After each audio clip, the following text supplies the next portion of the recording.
Hello, my name is Kipper Maguire.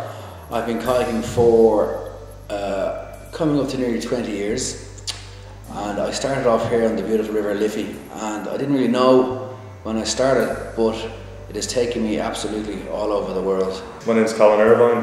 I've been kayaking for 7 years now. It's the one decision I made in my life that really totally changed how I went about doing things. It is the sport that facilitated us to meet people and go places. It definitely poses a challenge.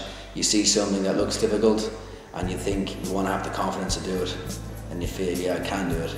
So you break it down, work it out, get your safety crew on board and give it a go. Some people might look at it and go, Jesus Christ, what are you doing that for? Seems a bit crazy, but ultimately when you're doing it, you'd never think it's totally crazy, otherwise you wouldn't do it. So you always do it within your own ability or bounds. But there's always that little bit of unknown, there's always that little bit, will things go to plan, will I make the line the way I want to? You experience fear, you are afraid for your safety for a brief second. There's always moments where you might sense some fear, but you really have to keep that at bay, because if you're in a fearful situation, then obviously you're in front of a challenging piece of water. So if the fear gets too big and overrides your confidence and your focus on what you're about to do, then you can have an issue.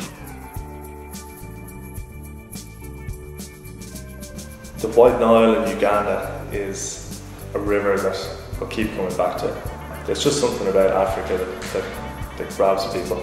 It's the wildlife, it's the scenery, it's the pace of life that people live over there. And when you throw one of the biggest whitewater rivers into the middle of it, the White Nile, the source of the Nile, and you get to throw yourself down the big rapids every day, that's just an amazing experience. It's an amazing place to be.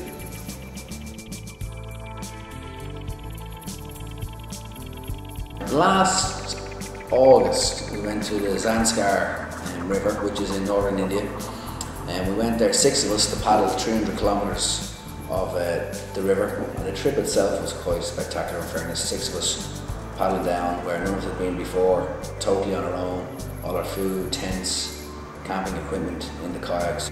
And then we had other aspects like the altitude, the isolation, different diets, some of the water you had to drink, and you put all those factors together, they add up, and they add to the whole difficulty of the trip.